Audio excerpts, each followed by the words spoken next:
I want to welcome everybody to our City Council discussion tonight. Thank you for being here. Thank you for being here, Motors and Midway. I want to welcome everybody. Thank you for coming and taking an interest in our community. My name is Scott Lewis. I'm here on behalf of Midway Boosters, and I will be moderating tonight's discussion. It's on now. It was muted. Okay, live stream people. Speaking of the live stream, joining us here tonight, we have some helpers. My wife, Krista Lewis, is here helping, along with Joe and Jody Klodovich from Midway Boosters. I want to thank them for being here to help. This is sponsored by Boosters tonight. We have Craig Simons, who is our Midway Boosters president, with us tonight. Thank you, Craig. And also joining us by live stream, and now she can hear us, is Mayor Celeste Johnson. So wave to the mayor. Over there. Where's the Up there. Okay, so we're eager to hear from our candidates tonight for Midway City Council. As you came in, you should have received a note card outlining decorum for tonight's event, and basically just be nice and be considerate. No shouting, no outbursts. If you have questions you want answered by these guys, on the back of your card, just write a question on there, submit it up here. If you need another question card, just ask for one. We have plenty. But we're trying to limit it to one question per card if possible. We will try to get to as many questions as possible in the time allotted, and so each candidate is going to have 90 seconds to introduce themselves. They have a nice little timer up here, and I'll show them what this looks like because this is their first time seeing it. But it'll count down just like that. And so when that gets down to about, I don't know, about 20 seconds, it's going to turn red and start flashing at you, like, you know, how much time you have left. So we'll try and keep that to 90 seconds. Following introductions, we're going to have questions from you and questions that have been submitted online. And at the conclusion of our Q&A session, the candidates are going to have 2 minutes to make a closing statement. So as this is not a debate, we just want to encourage the candidates to talk about your positions and what you're about, rather than pointing fingers at your opponents. And that will just kind of help us keep a really good positive spirit here and help us be really productive and be the community we want to be. So along with this timer, there's a bell. I won't use it unless I need to. But if you hear that bell, it just means it's time to wrap up. So, any questions? You ready to get started? Okay, let's dive right into the first question. First, let's do introductions. So we're going to do introductions. Lost my cursor here. So let's start with introductions. We're going to start with Kevin, and then we'll just go on down the line through Lisa, Bob, and Steve. So Kevin, you have 90 seconds. Thank you. My name is Kevin Payne. My dear wife and I, we have 4 daughters, just a little bit about myself, and 9 grandchildren. We moved here about 5 years ago. Built a home off of Stringtown Road.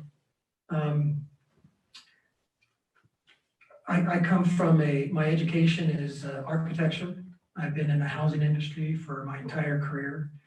And one of the things that I've found in my experience and involved in housing throughout the Western United States is how important it is to have a good general plan and zoning codes, and how those, for better or for worse, can make a community, move in the right direction or the wrong direction. One of the things that I found is that I think the blueprint here for Midway, when the general plan and zoning codes were adopted decades ago, were really targeted towards an urban type of a community. And we've started to take steps to move in the direction to help correct that. But I think more steps need to be done. And we need to do that now in order to preserve this rural character of Midway that we love so dearly. Thank you. Thank you. Lisa. It says to breathe, just so everybody knows. Okay. My name's Lisa Orme, and or Lisa Kohler Orme. I add the Kohler for the benefit of people in Midway. I've lived here my whole life.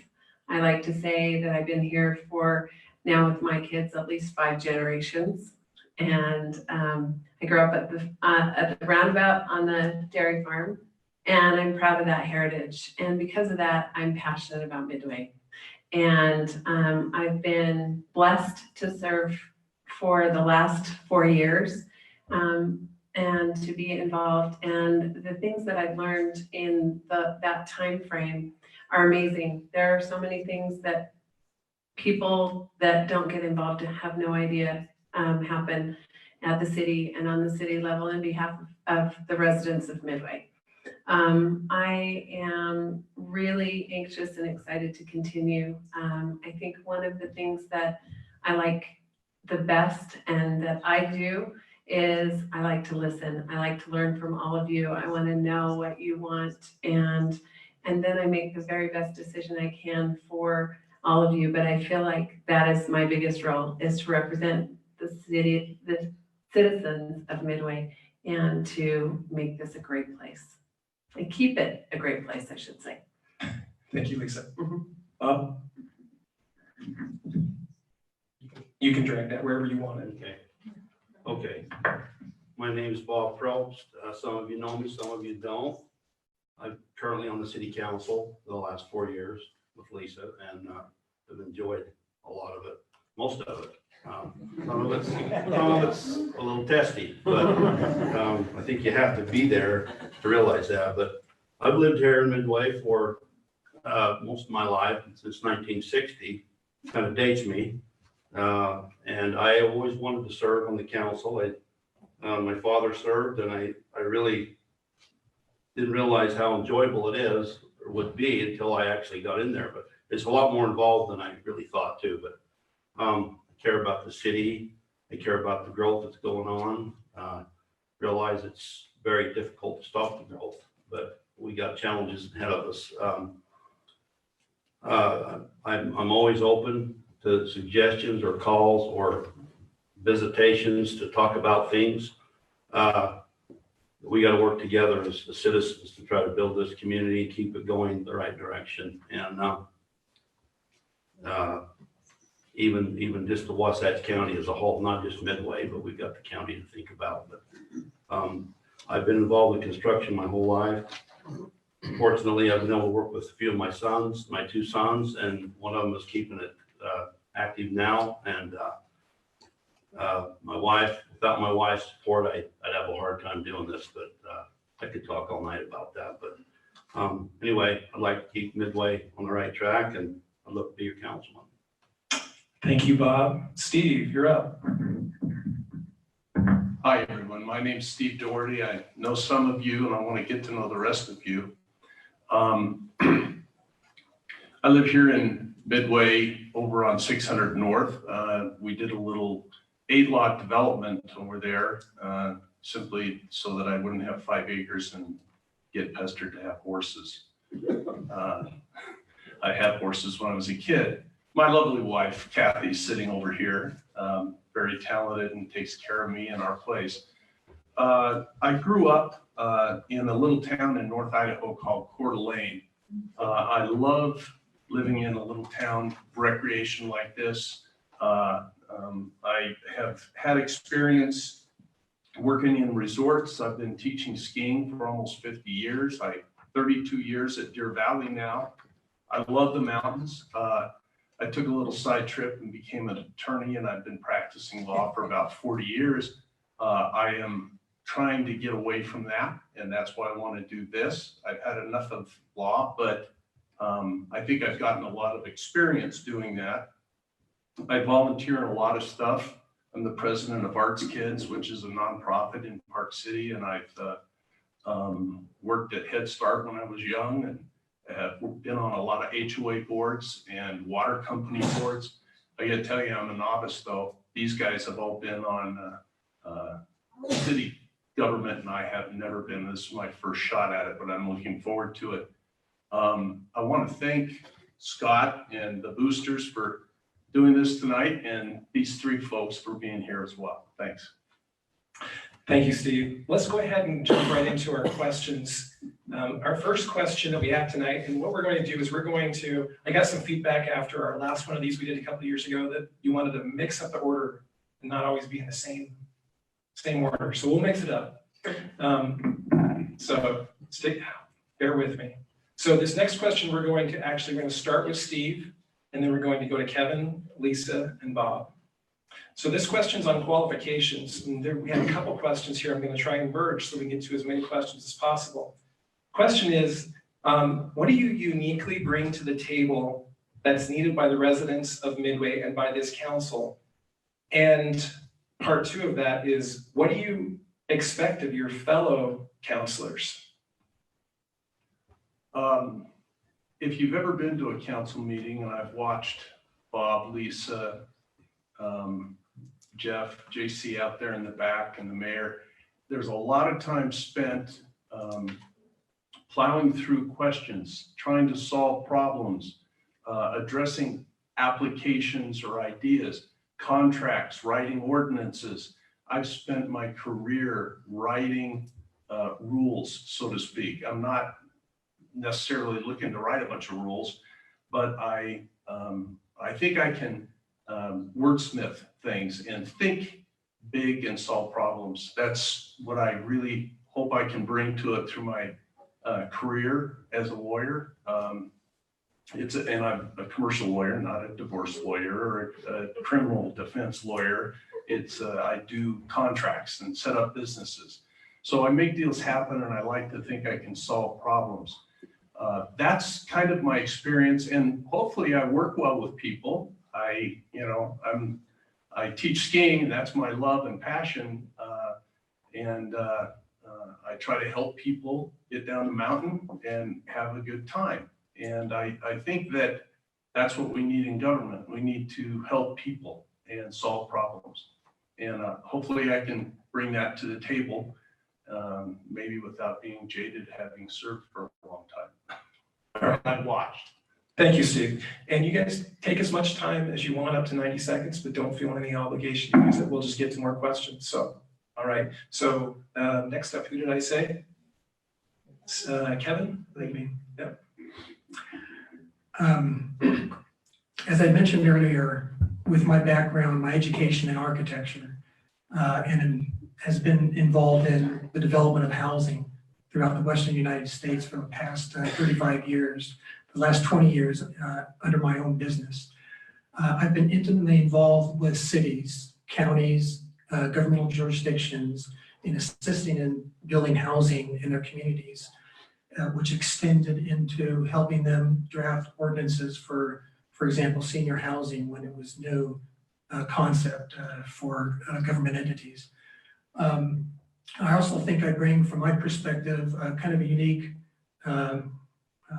big picture perspective on things. As I mentioned earlier, using the city of Midway as an example, there's a lot of things that we're doing right, but I believe based on our existing general plan and codes, if we don't do some additional changes, we're going to be like any other city that's on the other side of the mountain. And I think we have a great opportunity to continue with the uniqueness of Midway to preserve that, which is, I think, also tied to making us a viable community in terms of our tourism and supporting our business. Thank you. Lisa, you're up. Okay, so I think for me, I am a real estate agent and have been for 20 years. I have some background that helps with some of the growth and some of the specific things that come up that face us. But I think the biggest thing for me that is important for me and that I do is I'm open-minded, and I expect that others, as they come on, and the other people that I work with, that we can be open-minded, that we can look for solutions and not have a one-track mind that our way, it's not our way or the highway. There's a way that we can work together and figure it out and make things better for Midway. And I think that that's the biggest thing that I feel I bring to the table and I expect of others. Thank you. Bob. Okay, for me, so having been self-employed for close to 30 years now, and having upwards of 20 I think the most I ever had was about 20 employees. And so I've seen a lot of situations with people, employees, having to make hard decisions with them. And I believe that with that experience comes rationale and common sense. Good judgment. You have to be able to make good judgments to be a business owner, to stay in it that long. And that's the projects that were very, very difficult and almost beyond what I thought we could handle. But we were able to do them, pull through them, and through that I've gained a lot of experience and common sense application to most situations. And I think good rationale and common sense is one thing, and responsible decisions is one thing I can bring to the table. All right, thank you, Bob. Let's go on to our next question. The next question is on the biggest concern you have, and I'm looking for, let's go for just a one word or a one sentence answer. We're gonna do rapid fire on this. What is your biggest concern over the next 4 years for the city of Midway? Let's just go down the road and we'll jump back into the questions. So Kevin? Unintended consequences of our current general plan and zoning code.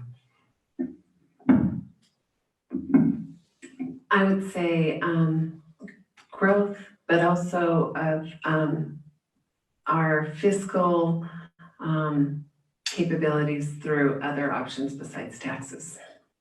Okay, thank you. Bob?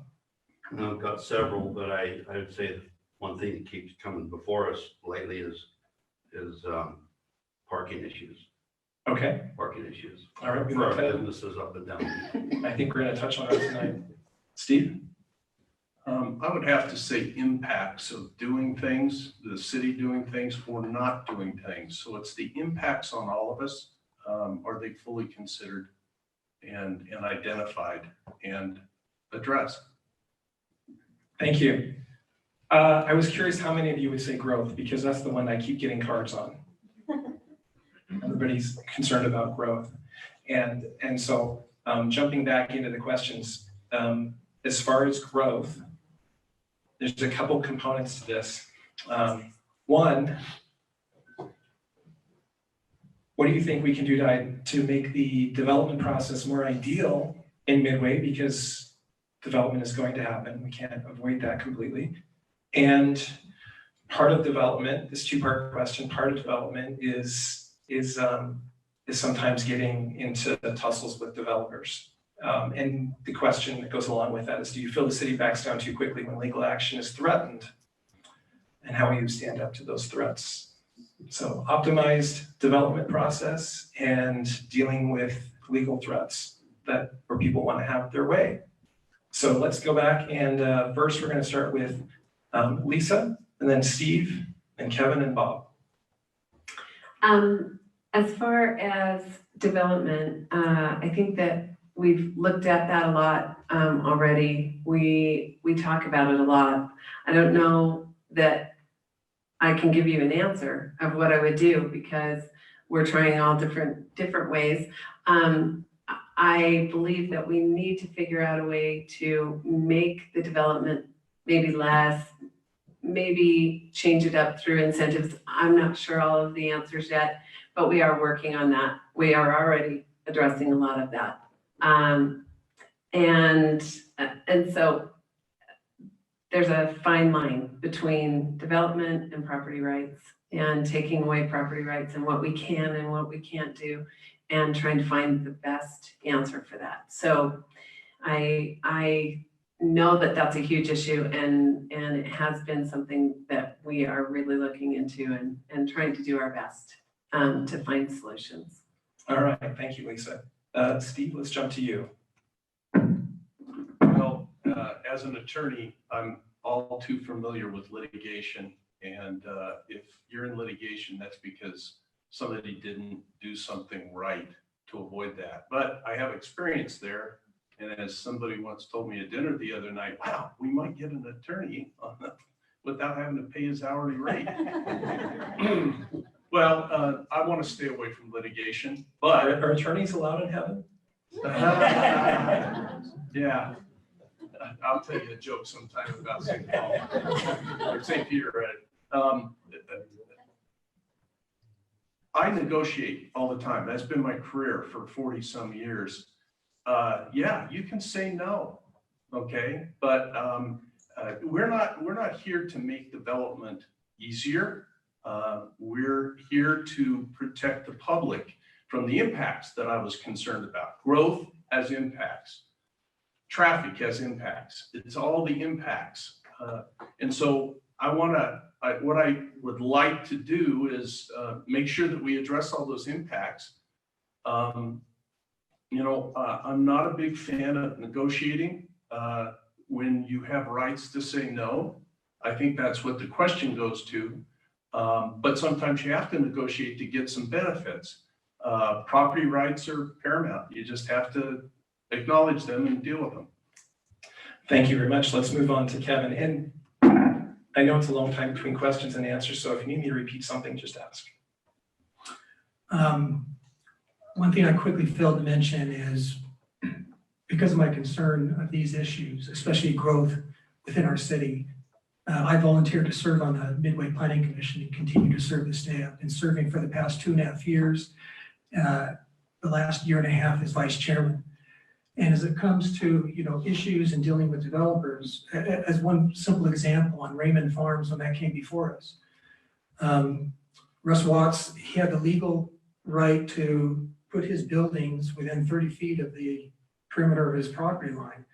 But that was not something that was conducive to the neighbors and something that they didn't want. I went ahead, with my background, I took their site plan, I pulled it in, I showed them how they can do it. I gave it to Paul Berg and also talked to Russ. And he was able to push that in and more than double the setbacks.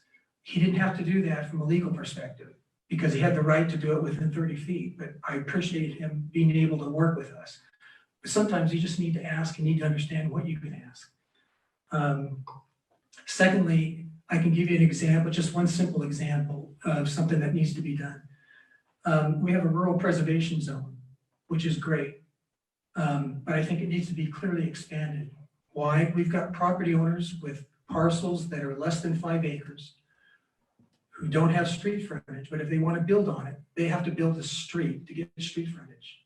That expensive cost forces them to subdivide further, to sell off additional lots just to pay for a street that the city now has to take on the obligation to maintain and snowplow. That raises our expenses. That's just one small example of, there's many other examples to where we've got these unintended consequences that we're going to pay the price for in the long run that we're not taking care of today. Thank you very much. Okay, and let's go to Bob. So the ideal development situation, I'm not sure there is one, but one thing maybe could be done. It seems like we see a lot of development agreements made, and then later on down the line, we're back in wanting to amend it, change things and tweak things around. And some of it seems logical, but some of it's overboard. It's like almost like they get an inch, they're going to go and try to get a mile. And maybe one thing we could do is make the development agreement a little more stringent to begin with. It seems like we get overrun with developers coming back wanting to tweak and do amendments and stuff. And it is a little frustrating. Like, why did we even make an agreement? Why, maybe there's some work that can be done there. All right, thank you. We're going to move on to the next question. Bob, I'm going to ask you to pull that microphone stand a little bit closer to you two, so everybody can hear you well. Perfect. Okay. This nenext question, we're going to question 3. We're going to start with. I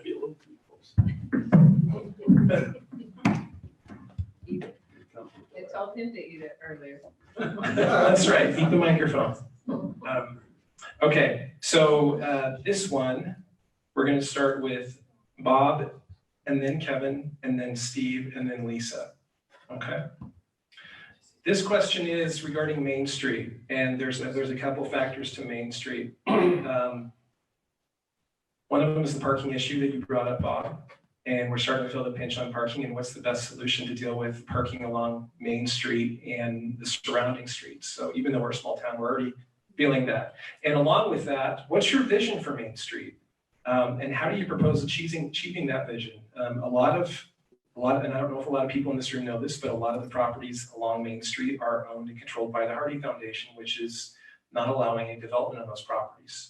So what's your vision to Main Street and how do you deal with the Hardy Foundation that's got so many chunks of kind of our core of the city?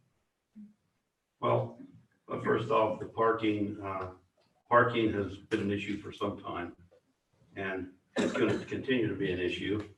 It's not an easy question to answer. I really do believe the city is at the point where we've got to try to get a little more involved, proactive, and try to acquire or rent or something property that we can use for additional parking. Because we got side roads that residents are complaining a lot about, people blocking driveways and whatnot, and it's a public street. It's a hard thing to deal with. There's only so much room. It seems like this town, when it was designed back in the day, and the blocks weren't anticipated all this parking that was going to be needed. I don't know what, honestly don't know what really ain't the good answer is, but we need to create more parking somehow if we can. And then my vision of Main Street, I just would like to see more little quaint businesses along Main Street, older homes that have been converted into businesses, which we have a few of. As far as attracting businesses to town, I don't know what incentives we can put to a new business. I'm not a fan of the CDRA thing we have going on the store. I'm really afraid that when that time comes and that CDR thing's over. Do you want to explain to everybody in the room just in 10 seconds or less what that is? Yeah. Well, it's basically a program where the business gets rebated their sales tax. City rebates it back to them every year for a certain amount or a time period that elapses. That deal was made, quite a few years ago at Ridley's. The store's changed hands several times, and I'm worried that when that time comes, that it may change hands again. I don't like that idea. Okay. Anyway, that's a whole nother subject. Yeah. Okay, let's go on to Steve.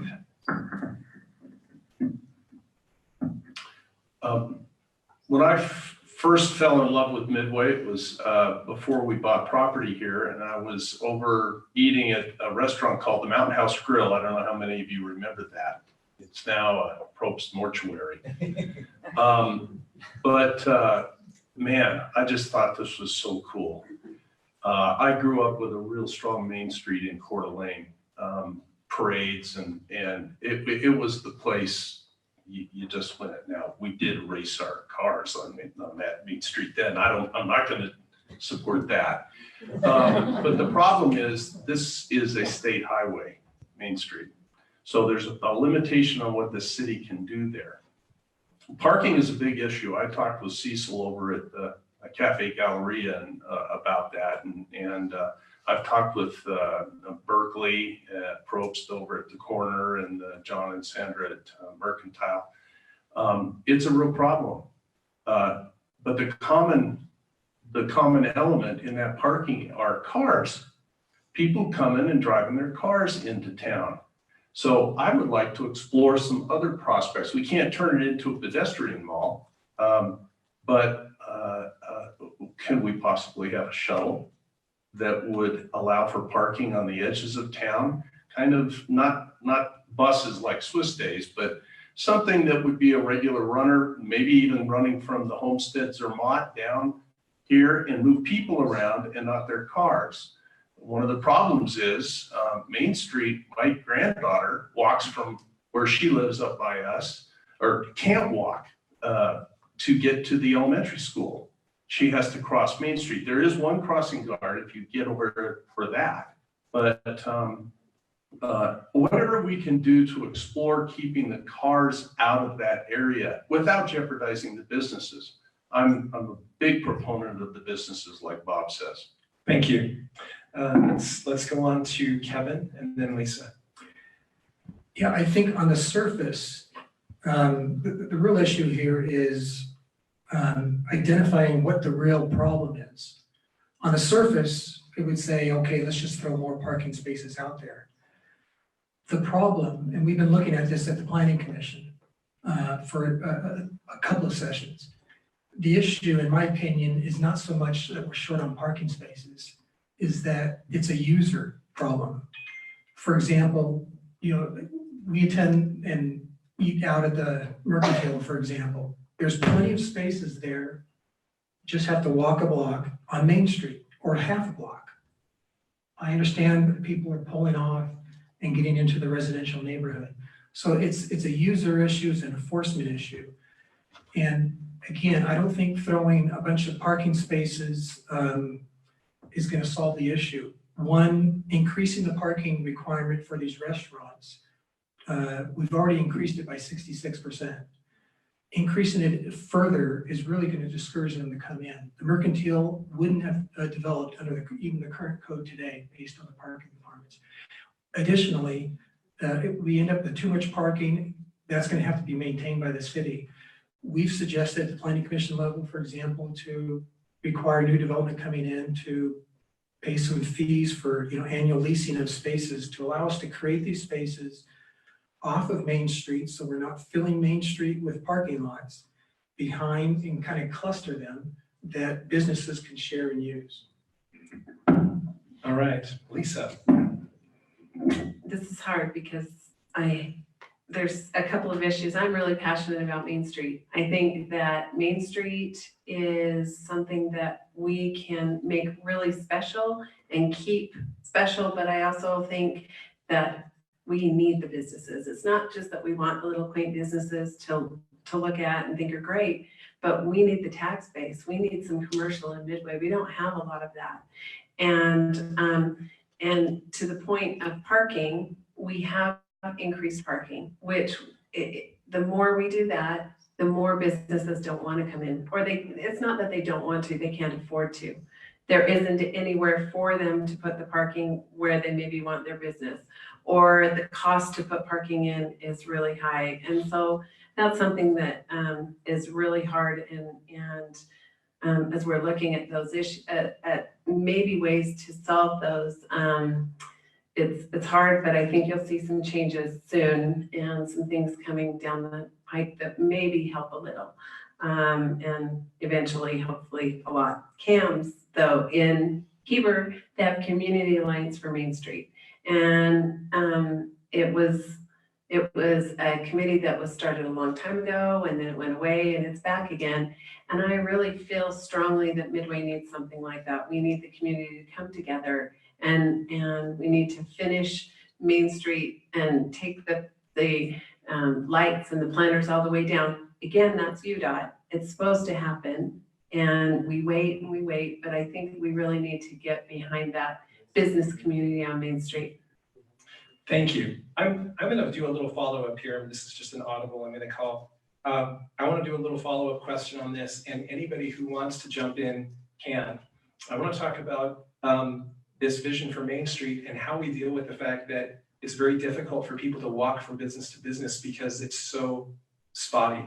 It's so interrupted. How do we create a viable, walkable downtown Main Street that people can come and shop and walk around and enjoy themselves and not say, well, the next thing is 2 blocks from here? How do we do that? How do we make that viable Main Street? And we talked about the Hardy Foundation and their ownership, but anybody who wants to jump in and answer, jump right in. I want to answer really fast. I forgot to, the Hardy Foundation, they are selling across from the Mercantile. They already sold the lot. And so things come and go. And I think as people pick those up, we need to encourage that walkable space, that Main Street. If you look now, we have, if you look out here, you have the bakery and you have the quilt shop and you have everything. It's starting to come and it's starting to kind of get some synergy and where people can walk. And I think as we encourage those to come, and I hope that the citizens in Midway will go to those places. we need to support them. We need to keep them viable. We need to keep them here. Thank you. Anybody else want to jump in? Sure, I'd love to. Okay. Scott. Obviously, getting more of the kind of businesses that I think we all are interested in having, not fast food or strip malls. When we had the Folks March a couple, 2 or 3 weeks ago, somebody put up nice little interpretive signs about the city and the history and some of the buildings and some of the early settlers, et cetera. If there's some infill, we could do something like that. So when you're walking, you still walk. We're not gonna do some sort of time warp or, space warp. But they can see something and stop and learn a little bit more about Midway. I gotta believe that the Hardys wouldn't have a problem with some sort of signage up there that would kind of cover up maybe the weeds in the back. But we could do something like that and showcase Midway until the market's right and the business comes along and goes in there. I mean, it's little things like that that don't cost a lot of money that could have a lot of an impact. Thank you. Anybody else want to jump in? No obligation. I just had one thing on my mind when you talk about the Hardys. I haven't approached them. I don't know anybody has, but I think that the old Padgett home would be awesome if they could make that into a museum. And that's at Center Street. Mhm. Just to kind of add what's already been said here, and that is, the key really is to create an environment under our codes and regulations that's going to encourage new businesses to come in and want to locate here and create new businesses. It's not going to happen overnight, and I don't think we should get sidetracked and create a situation that's more short-term. Let's keep our eye on the ball and focus on the longer term to keep businesses coming in and to create that pedestrian environment where people are going to be comfortable walking, 1 block, 2 blocks or whatever, to shops, restaurants, whatever the case may be. Thank you. And I have a follow-up here from somebody who wrote in that just said, are you willing to go to a 0-foot setback on Main Street? I don't know what the impact of that is. Maybe you can educate me. And how would you feel about narrowing roads to make them more intimate and walkable? And bikeable? Do you care who answers that? Anybody who wants to jump in? The lot lines on the commercial lots now on Main Street, the side setbacks are 0.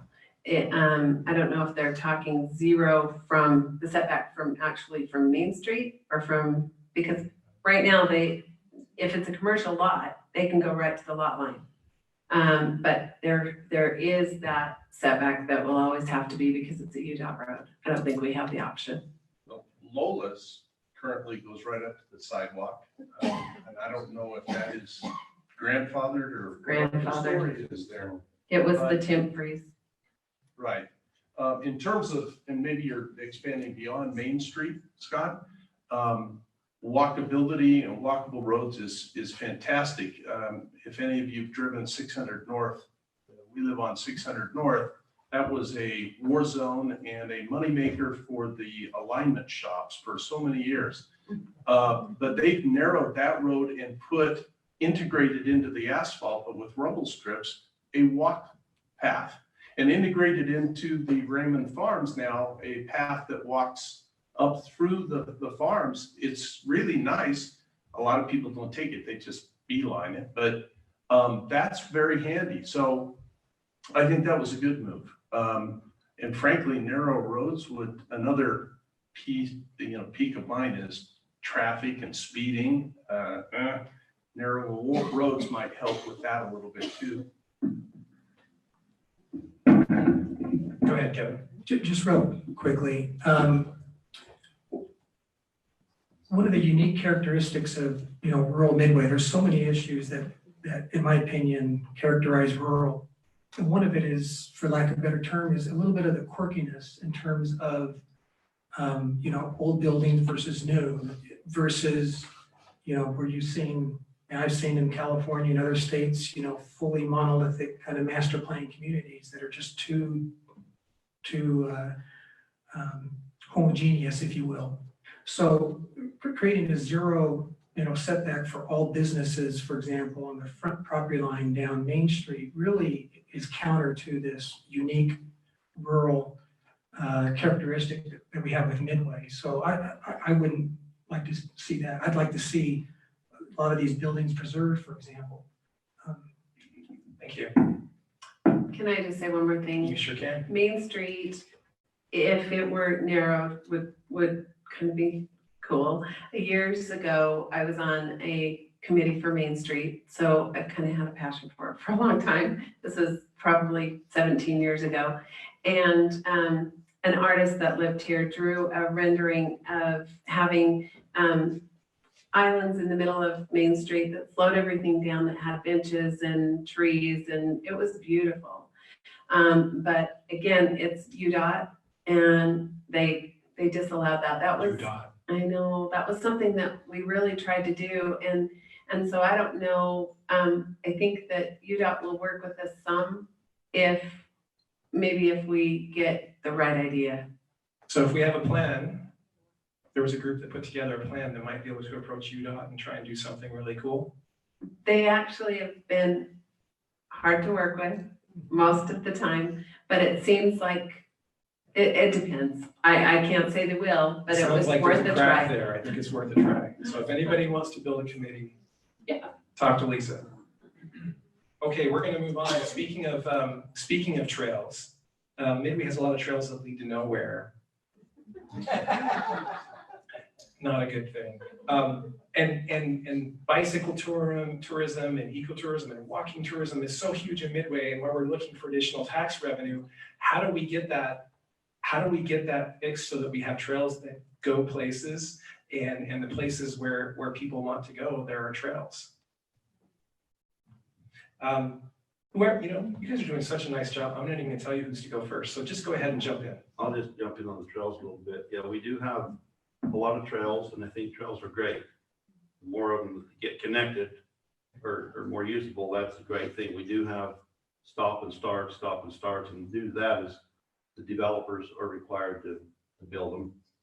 We wait for the next development to come along. I mean, we've got some trail money. I don't clearly understand all the scheduling on the trails just yet, but one thing that does worry me is that we've got all these trails here and there and everywhere that are aging.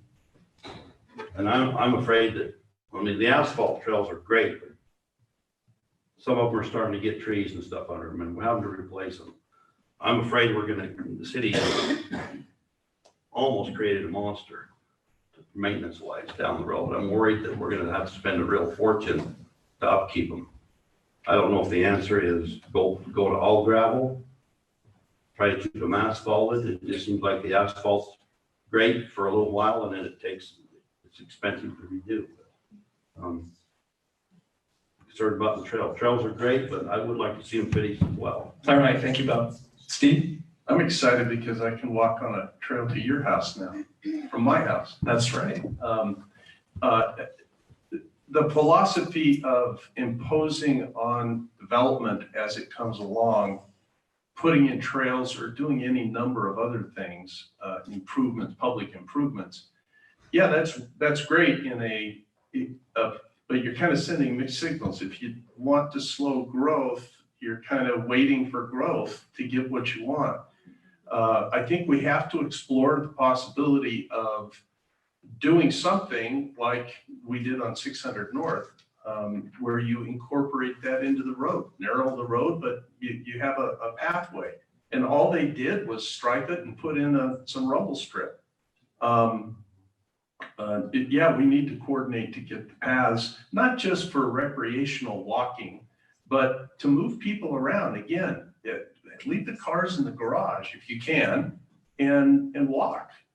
Kids can ride their bikes, their razors, or walk and get around. I think we don't have enough of that. And it's all about health. It's about pollution. I mean, more cars, so you get more air pollution. And those are things about Midway that we just can't lose. I have to put in a plug for Center Street and something like on 600 North, because it's like playing Frogger trying to drive through there when everybody's out with their bikes and their strollers and everything else in the road. So it's just an accident waiting to happen. So anyway, Back to you, not about me. Either way. Again, I think on trails, we need to kind of strike a balance. Clearly, we need, there's a master plan of certain trails that we need throughout the community that are important to kind of get the circulation and allow the people to kind of walk and access through these trails. But I think we've taken, in many cases, a little step too far and created a lot of these little pockets to nowhere. The street that we developed and built our house on is one prime example. We have, a cul-de-sac that feeds 3 lots. And we have a large 8-foot wide asphalt trail that no one uses, but the city's now gonna have to maintain. And it's an expense that the city's gonna have in perpetuity. So we need to step back and kind of think about the infrastructure that we're saddling the city with. And let's focus on where it's really needed, and less so where it's not. Thank you. Lisa? I just want to add that I think for anyone who's been involved and paying attention and coming to the city meetings, that we've really been addressing trails. We've been looking at those trails to nowhere, and some of them are going to continue to be to nowhere, but we're trying to make it so that you can walk all the way and that those trails will connect to somewhere. And Maybe we could loop them. yeah. Well, I think there will still be those trails to nowhere, but you won't go on those. You'll go on the ones that actually go through, but they all can't go through because exactly what Kevin was talking about. I was involved in a piece of property in the trail. It was actually a lot that was taken from 2 building lots to 1. And because they called that the development process, they made them put a trail across the front. Well, it's the only one there. It's been there, and it's kind of been something that I've watched before I ran and felt like that's part of the reason I ran. I felt like that was not the right thing because it should have been a trail that continued. And so hopefully we're addressing that and that will continue as well. That's something that's on the agenda almost constantly. Go ahead, Kevin. Apologize, just one quick thought, just a brainstorm idea. So using the street we're on as an example, the 8-foot trail to nowhere, have the city vacate the 8 feet. Adjacent property owners there, rip out the asphalt, put in sod, take care of the maintenance. We now have more green space that's more conducive to rural. The city doesn't have the expense to maintain something that's never going to be used and will only grow weeds and break down or whatever. Just a thought we should explore. All right, thank you, everybody. Did everybody get a chance on that? I think they did. We're going to change gears right now. We're going to talk about money. We're going to talk about the resort tax and what happens when that goes away. We understand that with all the growth that we've had, that we have more homes, which takes us out of balance on being able to legally, according to Utah state law, collect a resort tax. And that leaves a pretty big hole. Last I remember, it was about $450,000, $700,000 hole. How do we fill that? And what ideas do you have for filling that? And would you ever consider expanding the zones in the city that allow short-term rentals such as Airbnb to offset some of those losses? Be happy to field that one. That's the finances that the city needs to operate are critical. We talked about the school bond and how much money that costs. I mean, that's a huge amount of money, but this all impacts us directly, whether we have kids or not, et cetera. This resort tax increment on the sales tax is important. Park City has that because they have a lot of nightly rentals. You have to meet a certain, I don't know exactly what the ratio is, but what we have is, and we've stepped out of that because Midway is such a great place that all these people are moving here. because they want to live in a great place, either part-time or full-time. Then that helps the tax base, the property tax base, but not the city's sales tax base. I really think we ought to explore making up some of that loss by encouraging the businesses that we've all talked about. They all pay sales tax. But also we really ought to consider Airbnb. I had a question from a client just today about a property in Midway, I won't mention whose, that is going to go away for a while and they want to rent it out on an Airbnb basis. There are impacts, and you got to consider the impacts. Salt Lake has just passed an ordinance not too long ago that allows for grandmother, grandfather, whatever, apartments, little separate structures in the backyards of certain size lots, having to meet off-street parking, setbacks from property lines, et cetera. That could be used for a parent who doesn't want to live with you, but you want to take care of them. It could be a nanny to take care of your kids while you're at work if you're double income, with kids. It could be an Airbnb to supplement the income of some of these folks who are house poor. They have a house, there's no debt on the house, but they're retired, they don't have any income, and they need a little supplemental income. It's a scary prospect because everybody has a bad connotation about nightly rentals. I think we can consider that, maybe stick our toe in the water and see how it goes. But Midway has a lot to offer in that respect. I think we could consider those things. Thank you. Who'd like to jump in next? I'll jump in All next. right, Lisa. First of all, the resort tax, we were losing. We did a lot of lobbying and saved it for a couple of years. We have a little bit of time to figure this out. And there are some things in the works with the state park campground, using some of those units to count if we annex that part into Midway. I mean, we're trying to think out of the box and not change, but not lose that. So what you're referring to is adding nightly units to offset Right. number of permanent residents so that we Right. qualify for resort. So fees. that, because if we can keep, they call them pillows, basically, versus homes. So if we can keep that level at a certain rate, we can keep that, but it, as with our growth, it is going to be a problem, a continual problem.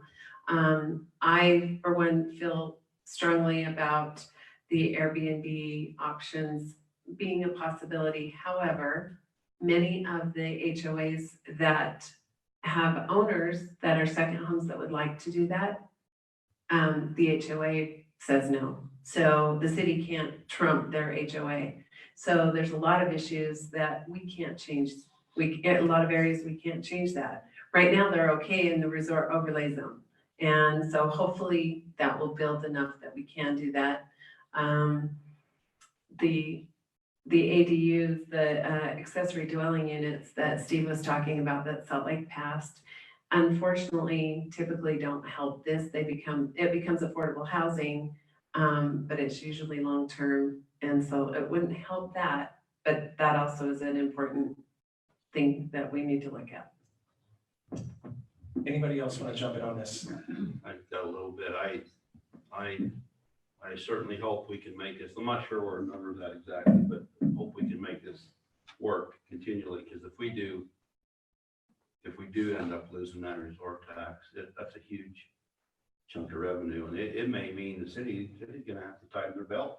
We may have to let several employees go. I don't know where we find that extra revenue, but that's not a small amount, and just hoping we can keep it going. So if we build more homes, does that make up the difference with revenue or property taxes? Not unless we increase the property tax. So did anybody say what our budget is? I mean, 700,000 of 3 million. Will you speak in the microphone? So 700,000 of 3 million is a high percentage. I mean, and that is huge for us. Yeah, I think the state park solution is a good solution, but it's really temporary solution, and it's really a Band-Aid. It's not a long-term solution, but I do completely support that. The other issue in terms of, if you're actually saying rezone property to the resort zone, or, I'm just quoting cards. okay, because the problem with rentals is we can't restrict the land use for a single-family home, for example, to qualify for these type of, weekly or monthly or daily rentals that would qualify and help us. So to me, one of the kind of the bigger long-term solutions out of this is really, and going back to the rural preservation, is expand that. Because by so doing, you're taking property and incentivizing the landowners to do fewer units, less infrastructure, which also reduces the cost and burden upon the city because they don't have to maintain the roads. And with fewer homes being built that way, that will give us a longer term opportunity to kind of counteract that and solve that to maintain the resort tax. And the other key is to continue to preserve the rural character of Midway that's going to attract the tourism. We don't want to, I believe, we don't want to be a community that's dependent upon heavy commercial, like big boxes like Walmart, et cetera, to be the driver of our tax base. We're a unique community here. We want to be driven by tourism. So preserving that rural character is what's going to attract tourism. If we become like Orme, we're going to lose that. Everybody good? All right, we're going to transition good transition, because we want to talk about rural character. So majority of respondents to a Midway survey put preserving the rural character of Midway as their top priority.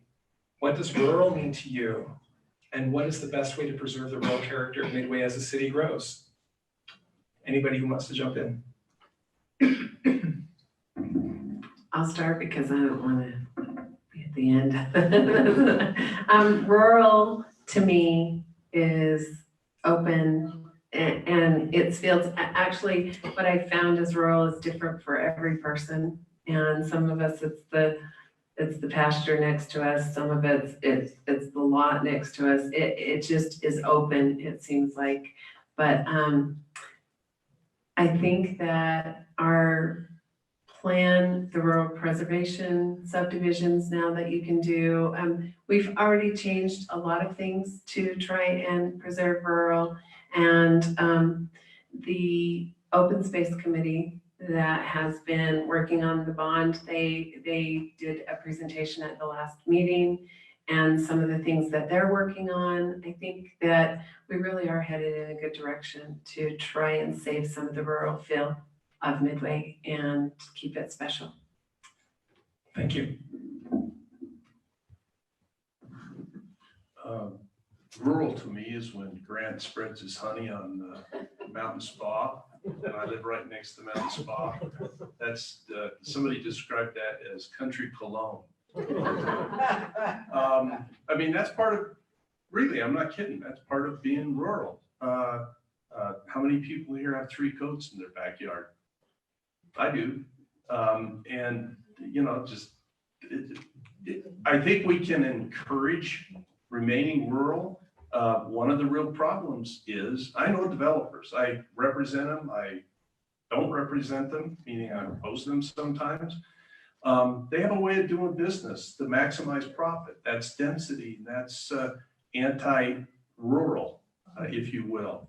So we need to, with good thought, we need to discourage that to the point we can without getting sued for taking property rights, but we need to encourage that rural atmosphere. One of the great things that I think we did, and you can disagree with me, Bob, but passing the open space bond allowed a planning tool, I say of last resort, because we need to stretch those dollars as far as we can, but a planning tool that allows us to take away the incentive to develop a large piece of property by buying up those development rights, that the people keep the property, and it's not taking the property, but it's buying those development rights to maintain that rural character. Yes, we have to pay the bond, but those are the costs of keeping what you want. Thank you. Bob, you want to jump in this? Yeah, I was. You were called out, so I was opposed to it initially. And not totally opposed, just there was a lot of people that were not wanting to pay their share, didn't feel like they had to buy open space, and I heard them too. But since then, I've kind of changed my attitude about it. I think a lot of good could be done if they can get federal money, matching funds, whatever it is, to make them that $5 million stretch possibly to 10 or 15 million. You can go a lot further. And I think rural to me is seeing Steve Farrell out baling hay at night for myself or the Kohlers. I would love to see the Kohler farm stay where it's at for generations to come. And I hope that bond money can be used to help that situation out, as well as even these little pastures along Main Street with the sheep here and the horse there, and that's rural to me. So I'm in high hopes that this open space committee can grow that bond $5 million to whatever matching grants to get more, to buy more, piece here and a piece there, large piece, small piece. I'm getting more excited about it after I seen the presentation the other night of what they're working on. And so that's a huge, for me, it's exciting. I'd like to see it. all right, thank you. Kevin? Rural is a lot of things, everything that's been mentioned and more, and it's important to have all of those components together and not just 1, 2, or 3 of them. So density is important, open space is important, but just as important is less infrastructure. Rural to me is a narrow road with grass growing right up to the asphalt, not curb gutter sidewalk and street lights lining a street. That's urban. I moved away from that. A lot of people have moved away from that, and they're attracted to this community for a reason. So we need to encourage that. Again, I keep going back to, and I've been pushing this for the past 2 years, but as a planning commission member and vice chairman, we're just an advisory board. We need to expand the rural preservation zone. We need to allow for these properties between 5 acres and, over an acre, wherever that point is, to somehow be able to also take advantage of this rural preservation. That would encourage property owners that can save money, not having to do a street, therefore not building extra units, therefore not building a street that the city's got to maintain. All of this is tied together, and that helps our city budget, reduces the expenses. It helps us with less units, and therefore it's easier to maintain and keep in balance so we can maintain this resort tax. So, and it also maintains the character that's going to attract the tourist. So it's all tied together. And we need to look at this comprehensively and not just nibble at it at the edges. Did everybody get a chance to speak on that? Because I want to change gears just slightly and talk about the open space bond. Open space bond passed, that money is there and available. How do you fairly allocate those funds and decide where you're going to spend it? Because I'd love to have open space in my backyard. I'm sure all of you do too. So how do you fairly do that? And how do you make sure there's no conflict of interest in deciding how to allocate those funds? I'd like to speak to that, because that was my biggest concern about the bond when it was voted on, is that your idea of open space and mine could be totally different. Mine might be that, like you said, you want it in your backyard and I want it in mine. But the open space committee has been working, they've worked so hard and so many hours, and they've been working with federal and Utah open lands and trying to make sure that it's fair. Everybody has the same opportunity. We send out cards to everyone with I think it was 2 acres or more. I think it was 2 acres or more in Midway, and invited them to apply.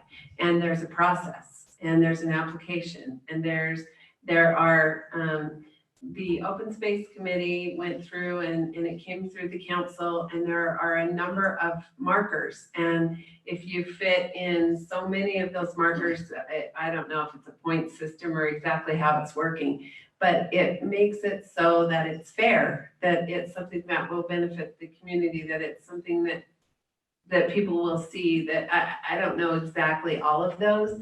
I do know it's on the website, and people can go and look at all of those markers and all of those requirements. And then also those people are required to go through that process of finding federal money, finding grant money that's out there, so that when they do come and want some of the $5 million of that bond, that it's a match. It's not just that amount for them, but whatever they need is a match, or maybe even not 100% match, maybe even less. And I know there's the county also had that bond that passed, and some of that money could come towards Midway if the right people apply for it. So I think fair is really out there because they've really gone through it. Thank you. Anyone else want to jump in? One thing that I'm concerned about the open space is, up until now, and I don't know when that answer will be answered, but just what the property owner will be able to sell their development rights for, whether it's 50% of appraised value, 30, I don't know what that number is. I'm worried that it's not going to be what some people may expect, and it may turn a lot of people away from it. I hope it's significant enough to attract people that Kohler is the Lane family. There's several properties around, and I don't know when that's going to happen, but that worries me that it won't be what they're expecting. Okay, thank you. You two can flip the coin for it. I'll do it. Excuse me. I think one of the key things in regard to the open space bond money and how it's being used and utilized, first and foremost, I think is it's got to be a public benefit. And so to best illustrate that, one of the issues, for example, that I think is a little bit of a concern that I've always had with our PUDs, and this will kind of tie to it, but our PUDs is, we give incentives for them to provide open space. And the intent of that was that would be a community kind of benefit, even if it's just visually. But the way the PUDs typically come before us and the way they're laid out, it's more kind of private space that's really kind of utilized by the PUD. That really doesn't translate into a public benefit. And so I'm just looking at it from a big picture perspective. We need to make sure that whatever dollars we do spend here in Midway, it's got to be a public benefit that benefits from that open space, and it's not concealed and hidden, and only the property owner really benefits from it. Thank you. Steve, when the open space bond was on the ballot and we were talking about it, I was a bit concerned that people would rush out and think, ooh, I can make some money. Kevin's right. It's not about compensating landowners. It's about acquiring a public benefit.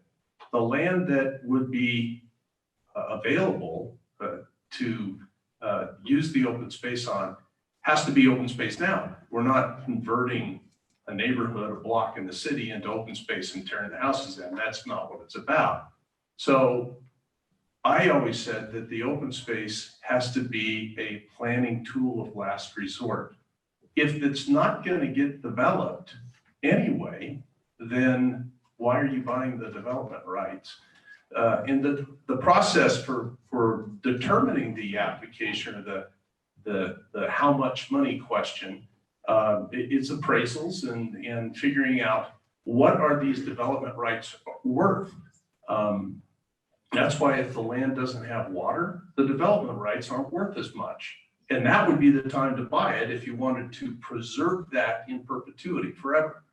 And I agree with Kevin that, you know, some of the open space that is in a PUD, a planned unit development, townhome project, isn't really open to the public. It's open for the people in that development.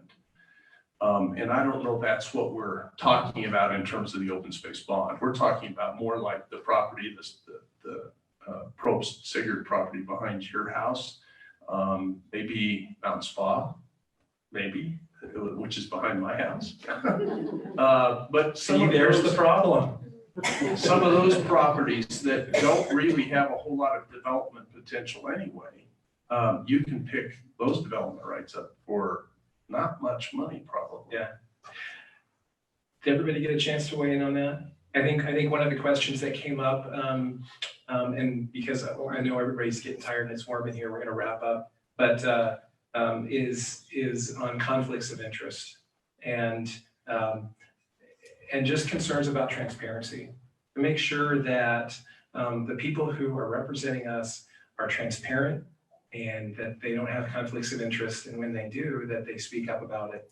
And so just wanted to ask you, one of the cards here somewhere is about conflicts of interest. And if you have any conflicts of interest that you would like to let everybody know about, whether that is sitting on a board, whether that is property ownership, whether that is being part of a company that's doing development in the valley, family interests, those types of things, and in no way disqualifying, but things that you would want to make sure that you brought up so that you can fairly act in your position. I'll go first. The Kohler farm is where I grew up. It is not mine. And I will not be voting when and if that comes to the Open Space Committee. So there's my conflict of interest. All right, thank you. Kevin? I have no conflict of interest, and I don't anticipate any conflict of interest coming up in the foreseeable future, but if it did, I would recuse. All right, thank you. Bob? I as well can't think of any one that's applied for that that's in my family or conflict of interest. But again, I would expect to recuse myself in the vote if it comes down to the city council. Okay. Steve? I don't represent any other landowners in Midway, with the exception of the property where the mortuary is. I represent the owner of that and have for a number of years. As a matter of fact, I don't know if that's a conflict of interest. I'm right now trying to work out some parking arrangements with the cannery next door for that client. But I don't have any other conflicts that I'm aware of in a very, very broad sense. And like I said, I'm winding my legal career down, so I'm not going to be taking on any clients that would have issues with the city or hopefully any clients getting out of that gig. But I don't see any conflicts of interest that I would have. I own my acre. I'm never going to develop again because I lost my tail doing that. I wish all developers well because it's risky. All right. Can I just say for whoever? You want to amend? Yes, I do. I want to amend. I'm not connected. No, I'm teasing. No, I wanted to say, I hope that the community would feel like any of us would be approachable. If somebody felt like I had a conflict somewhere, I hope they would, my cell phone's out there, my email's out there, please, let us explain or give us that opportunity, because sometimes there might be something that looks that way that an explanation would let someone know. All right, thank you all. Last question, and we're going to let you wrap up with your closing statements. And we couldn't get out of here without talking about power lines. So the power lines has been a hot button issue, and there's been lots on social media and lots of discussion about that.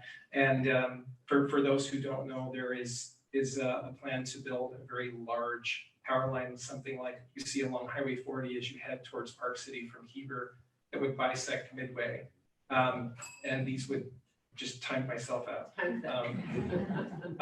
And so I have a couple notes here on, how we can reconcile that when we work so hard to preserve the beauty in this valley and what we really can do about it, and what your resolve or willingness is to consider burying those power lines.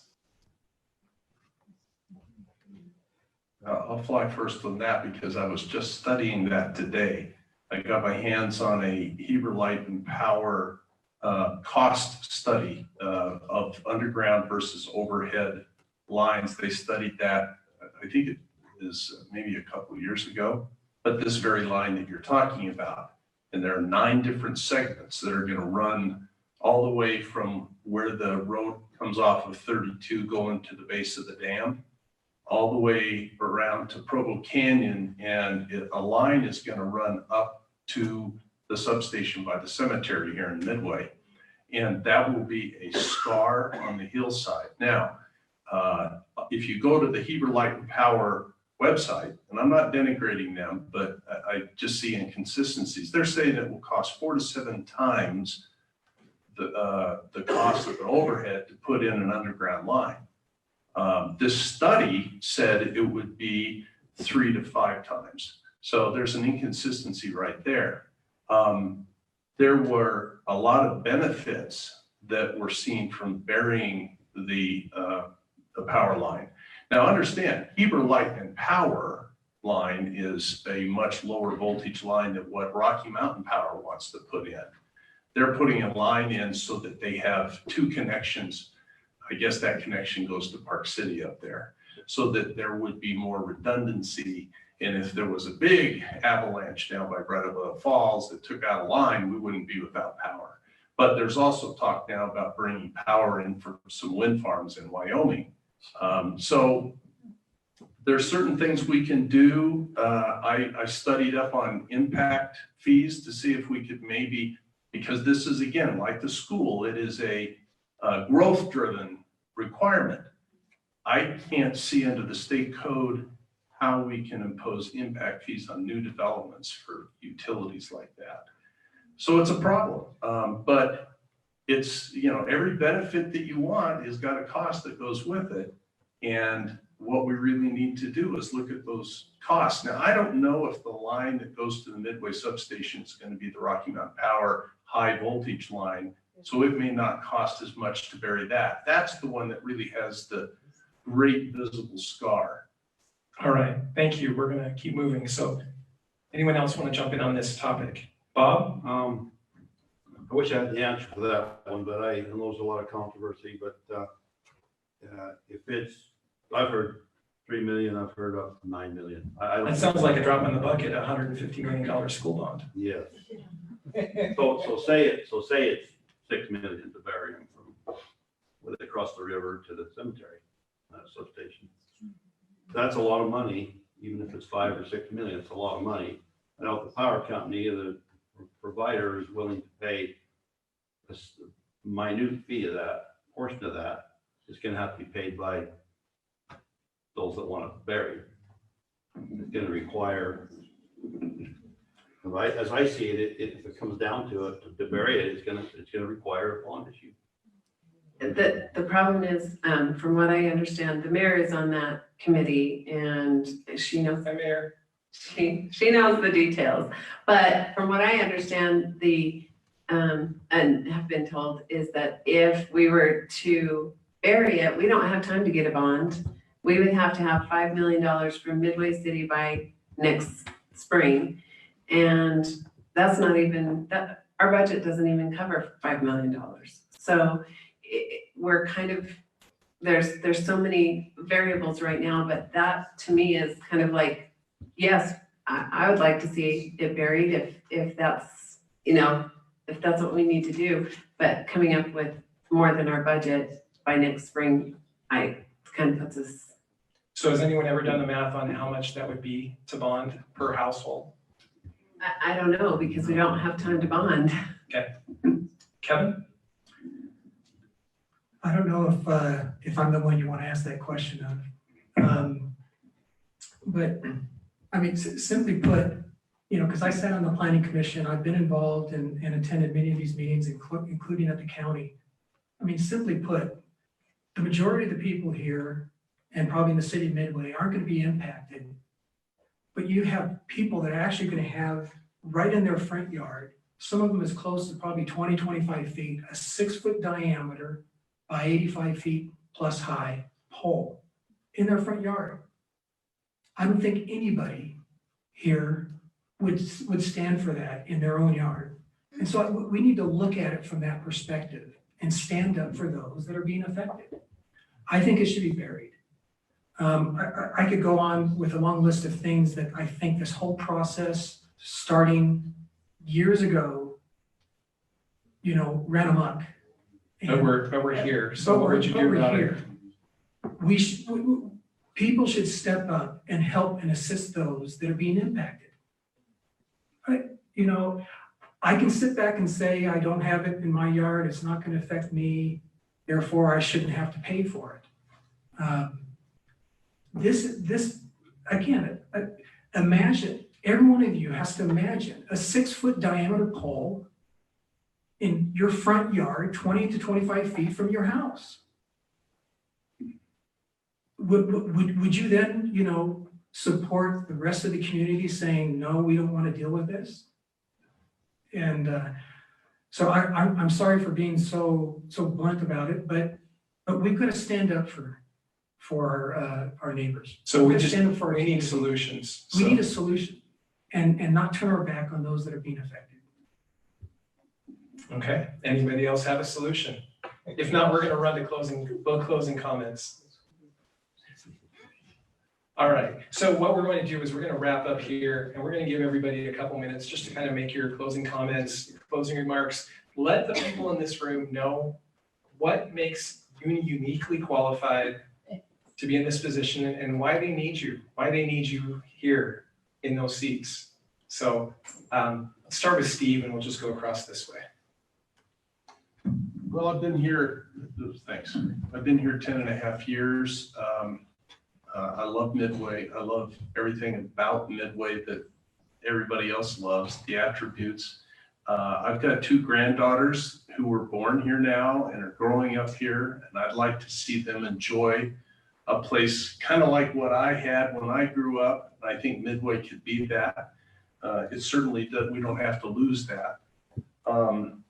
I can bring some new ideas and new approaches. I've got a skill set through my experience as an attorney, working in resort communities, negotiating deals and resolving. I don't want to sound like the art of the deal or something, but I know how to work with other people, and I think that's what happens on a board. I can have ideas, but I got to get at least 2 other people to agree to them. That's how the 5-person council works, and these 2 guys know that. And same with the planning commission, I'm sure. So, I mean, that's my skill set. I've got some new ideas. My literature out on the table, I encourage anybody that's leaving tonight to take one of those and read a little bit about my ideas. I've got some new approaches. This is representative government at its finest. You will be hiring us to serve you on this council. This has been great tonight, but we could go for days addressing the issues that are going to be around. That's why you get a 4-year term. No, that's why you get a 4-year term. So to a certain degree, as with school boards, as with the Board of Hebrew Light and Power, you got to have some ability to put that person there and trust that they have the skills, dedication, and experience, not to just say yes or to say no, but to think about it and work at it. And that's what I pledge that I would do. So put me to work for you, like me to the council. Thanks. Thank you, Steve. Bob? I too have been here a while, longer than Steve, Yeah, but I don't know if you're older. not on Earth, but I've been here a while. I love Midway. Been here my whole life. I wish I had all the answers everybody wants. I don't know if anybody does, but we're working to try and figure those out. And I think any councilman is in the best interest of Midway, the citizens. I know I am. It takes a lot of your time. It takes more time than I realized it did. It takes a lot of your time out of your life, your schedule. Go to 9 o'clock work meetings, 9 o'clock in the morning, middle of the week. Sometimes they go till 2 o'clock in the afternoon. It's not an easy thing to deal with, but it's enjoyable. I can't complain. I signed up for it. Yes, you did. And I now feel like I've been in there long enough. I've learned some things. I think I can do some good for the community, and I'm willing to try it again. Together we learn how to solve problems. I think I'm good at making conscious decisions, and I'm good at solving most problems, not all problems, but I think council together have got to work hard on this. And I would just appreciate being one of the councilmen again.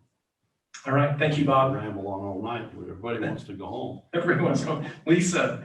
My turn. I think that I just want to say that for me, it's the passion for Midway that makes me want to do this again, and the love of the people, because really that's what Midway is about. It's about the people, and so there are a lot of things that come up, and some of the votes that some people like and some don't agree with, but we do the very best we can. And after some of the issues we've listened to over and over for 6 months, and when we make the vote that particular night, you don't know all of the back and everything. And so I've learned a lot about that, and about people, and about making the right choice to benefit everybody. And that's what I want to do. I want to continue to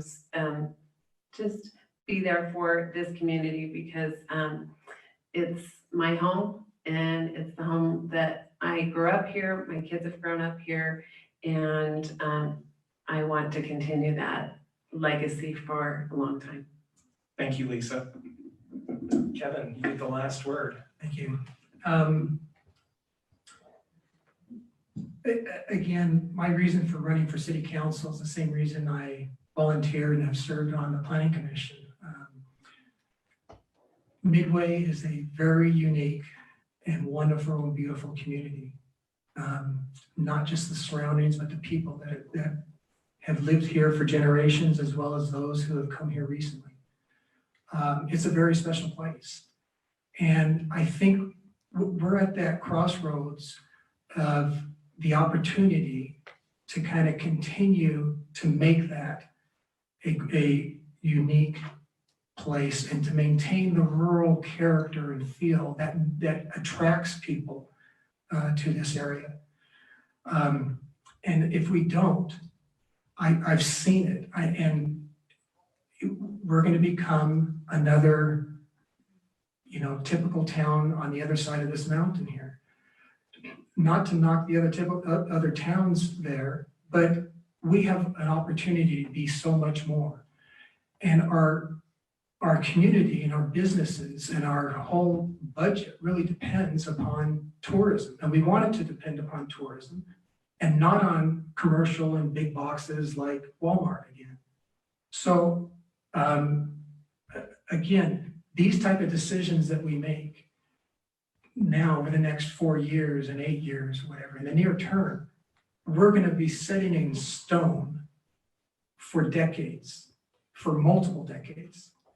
We're not going to be able to reverse that. So we need to make sure we're going down that right path. And I think I have some ideas and visions and ways that we can, pull us back to ensure that that can happen. And I hope to gain your vote and support for that, and look forward to serve. Thank you. Thank you, Kevin. Could we have a round of applause for all of